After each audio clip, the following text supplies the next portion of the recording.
स्वागत है दोस्तों आप सभी का। तो गैस देखिए एनएमडीसी लिमिटेड इनके अभी रिजल्ट आए थे। रिजल्ट के बारे में फिर किसी और वीडियो में बात की जाएगी। फिलहाल के लिए जो बात कर रहा हूँ गैस देखिए सुन के चलिएगा, बहुत ही बड़ा बेनिफिट आप लोगों के लिए रहने वाला है। तो गैस दिसंबर में इन्होंने 9 रुपये 2 पैसे आपको पर शेयर डिविडेंड दिया था और अभी 17 फरवरी को ये 5 रुपये 17 पैसे पर शेयर डिविडेंड 73 पैसे पर शेयर डिविडेंड फिर से दे रहा है। तो गैस कुल मिला के 14 रुपये 75 पैसे पर शेयर आपने डिविडेंड कमा लिया इस पर्टिकुलर शेयर में पिछले 2 महीनों में। तो गैस देखिए 2 महीने में अभी जो डिविडेंड आने वाला है इसकी है 17 फरवरी एक्स डेट। तो गैस देखिए 17 फरवरी तक आप ले सकते हो, फिर आपको डिविडेंड भी मिल जाएगा। अब हमने आपको ये बाय करने के लिए बोला था 136 से लेके 140 के बीच में, और वहाँ पे काफ़ी लोगों ने हमें ये चीज़ बोली कि यार हमने 140 से 142 के ऊपर खरीदा और ये फिर से 136 134 चला गया है जबकि मार्केट आउट परफॉर्मेंस दे रही है। तो मैंने आपको उस टाइम पे ये बात बोली थी कि आपको डिविडेंड मिला उसको कंसीडर करके चलिए, और मैंने आपको जो टारगेट दिए थे कि 160 का आपको विद इन मंथ देखने को मिलेगा। तो ये देखिए आज इसने 161 के हाई भी लगाए हैं। वो बात को अगर अलग छोड़ूँ मैं, तो अगर किसी ने 136 के ऊपर या 140 के ऊपर कहीं खरीदा होगा ना, 20 रुपये पर शेयर आपकी कैपिटल में अप्रिशिएशन हुआ है और साथ ही साथ में 14 रुपये 75 पैसे आपको पर शेयर डिविडेंड भी मिल रहा है। तो लगभग 35 रुपये पर शेयर आपने 2 महीने में कमाए हैं। 150 रुपये लगा के अगर 35 रुपये आप पर शेयर कमा रहे हो 2 महीने में, तो गैस 23% के आसपास की आपकी रिटर्न निकल के आ जाती है। अब गैस देखिए वैसे तो हमने 140 रुपये के ऊपर 35 रुपये कमाए हैं, तो 140 रुपये के ऊपर 35 रुपये कमाओगे तो आपको 25% की रिटर्न देखने को मिल रही है 2 महीनों में। तो गैस ऐसे रिटर्न 2 महीने में बनती जाएगी तो 12 महीने में देखिए गैस कितनी बन जाएगी आपकी 150% रिटर्न। तो वैसे तो गैस देखिए ये काफ़ी बड़ी बातें होती है, कहने के लिए तो काफ़ी कुछ हो जाता है, बट एक्चुअली क्या हो रहा है वो हम देखते हैं और इसके आगे के टारगेट है वो क्या होते हैं। तो गैस देखिए अब जिन लोगों ने इसको खरीदा था या फिर 150 के आसपास कहीं पे भी खरीदा है, अब खरीदना चाहते हैं, उनको मैं एक बात बोलना चाहता हूँ। एक बड़े ब्रोकर हाउस का हमें यहाँ पे जो टारगेट आया, उन्होंने बोला कि इसका 182 का हाई अपना टारगेट देखने को मिल जाएगा, ठीक है ना। तो गैस अब 182 होगा नहीं होगा वो एक अलग बात है। आपको मैं ये बात बता दूं, जब पिछले टाइम इसने 180 को क्रॉस किया था ना, तो वहाँ पर लोगों ने काफ़ी बाइंग की थी। और गैस देखिए इनकी जो डीमर्जर की बातें हैं जो कि एक्चुअली में हो चुकी है, उसके बारे में काफ़ी न्यूज़ निकल के आ रही थी, वो चीज़ें अभी तक हो ही नहीं है, वो भी पेंडिंग है। तो सारी चीज़ों को अगर मैं कुल मिला के बोलूँ तो 182 हो भी सकता है, बट जो सेफ साइड चलती है ना साथ में कि हाँ भाई सेफ्टी कहाँ पे है, अगर हमारा पैसा कहीं डूबेगा तो नहीं इसमें लगा के, तो सेफ्टी यहीं पे है कि आपको 2 महीने में 14 रुपये पर शेयर 15 रुपये के आसपास पर शेयर डिविडेंड देखने को मिल चुके हैं। तो वो भी एक अपने आप में सेफ्टी रहती है कि यार हमें थोड़ा सा ये माइंड में ये चीज़ें नहीं आती कि यार पैसा फंसा हुआ है। कम से कम आप जब 1 साल बाद भी देखोगे तो आपको 2 या 3 ऐसे डिविडेंड मिल चुके होते हैं जिन्होंने आपने इक्वल टू जब मोर देन एफडीआर रिटर्न कमा ली होती है। तो जिसके चलते हुए मैं कह सकता हूँ कि 182 के टारगेट के साथ अगर कोई ब्रोकर हाउस दे रहा है बड़े टारगेट, आप इसको देख सकते हो।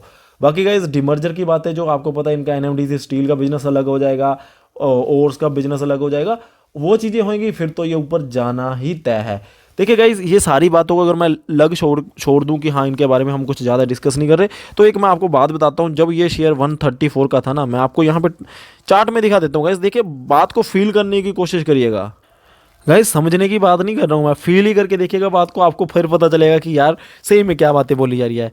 देखिए गाइस दिसंबर महीने में जब से हम इसको बाय करने के लिए बोल रहे हैं 133 के लो थे, मैं ये मान के चलता हूँ कि आपने 140 के ऊपर भी खरीदा है।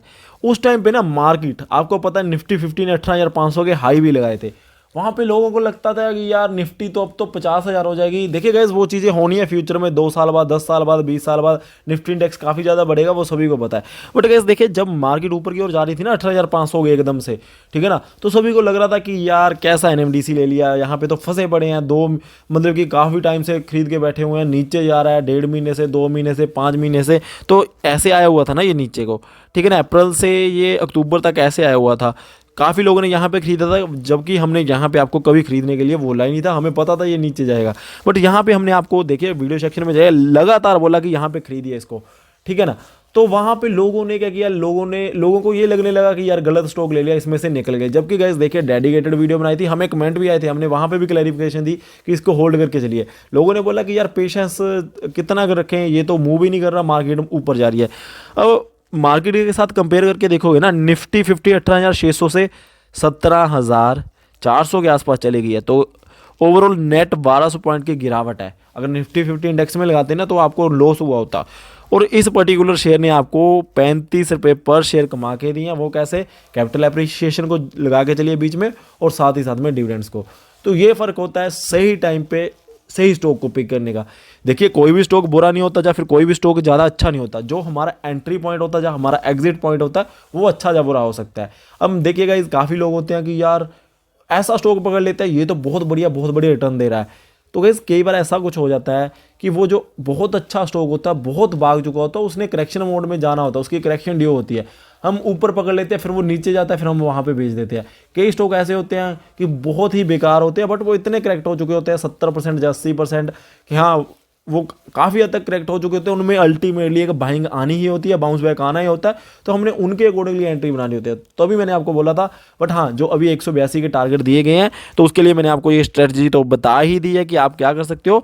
आप एक ये चीज़ कर सकते हो कि आपने इसको खरीद के छोड़ देना है। आपको देखिए ये जो डिविडेंड मिले हैं ना, ये पहली बार की बात नहीं है, इनके डिविडेंड हमेशा ऐसे ही आते रहेंगे, ठीक है ना। आपकी डिविडेंड यील्ड 10% के आसपास निकल के आती होगी, क्योंकि 14 रुपये 75 पैसे पर शेयर अगर मैं डिविडेंड को मान के चलूँ, ठीक है, और 147 की किसी की एवरेज होगी, तो ओबियसली उनके 10% की डिविडेंड यील्ड निकल के आ रही है, तो उसके अकॉर्डिंगली कौन सी एफडीआर में आपको 10% रिटर्न मिल जाएंगी, ठीक है ना। तो जितना नीचे जाते हैं ना जो अच्छे डिविडेंड देने वाले स्टॉक, उतना उनमें एंट्री बनाने की सोचना चाहिए। क्योंकि गाइज देखिए ये ऐसे शेयर होते हैं, जैसे गाइज ओएनजीसी को आपने देखा है, वो भी पीएसयू स्टॉक है, वो पहले तो वो भागता ही नहीं था, जब वो भागा ना फिर वो हाथ में ही नहीं आया, वो ऐसे भाग गया, पता ही नहीं चला कि भाई 100 110 की रेंज को ब्रेक करके कब वो 150 वाली रेंज में पहुंच गया, 150 160।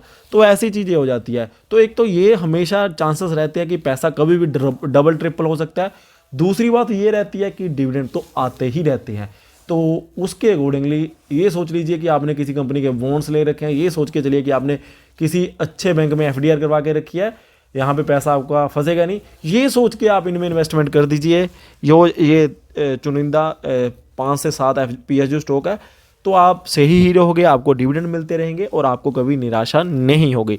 तो वैसे देखिए जो मोस्ट ऑफ द केसेस निराशा होती है ना शेयर मार्केट में, वो निराशा यही होती है कि अल्टीमेटली यार हमारा पोर्टफोलियो रेड में दिखाई दे रहा है, कितने टाइम से इसको होल्ड करके चले हुए हैं, मज़ा नहीं आ रहा। बट गाइस देखिए अगर वो शेयर रेड में भी हो और आपको ऐसे डिविडेंड आए हों जिन्होंने आपको काफ़ी मालो माल कर दिया हो, तो फिर बाद में ना ये चीज़ें समझ आती है कि यार देखो स्टॉक अभी भागा नहीं और हम लॉस में भी नहीं है और हम तो इवन प्रॉफिट में चले गए हैं, ठीक है ना। जैसे इसमें एनएमडीसी में देख के चलिए गाइज, सिर्फ अभी स्टॉक ना ये 150 रुपये से सिर्फ 10 रुपये ऊपर गया है, बट आपने 14-15 रुपये पर शेयर वैसे भी कमा लिया डिविडेंड से, तो 25 रुपये आप ऑलरेडी कमा चुके हो। बट स्टॉक ने अभी रैली नहीं दिखाई, जिस दिन स्टॉक रैली दिखाएगा तो आपको फिर पता चलेगा कि एक्चुअली ये कितनी रिटर्न दे चुका है, ठीक है ना। तो ये ऐसे स्टॉक रहते हैं जिनको कभी भी आप छोड़ना नहीं चाहिए, आपको सही तरीके से इनके पीछे लगना चाहिए। सो आई होप गाइस आपको वीडियो अच्छी लगी है, तो वीडियो अच्छी लगी है लाइक कर दीजिए गाइस। देखिए आपके अप्रिशिएशन से ही वीडियो को बनाने का मन करता है। Thank you guys for watching. जय हिंद।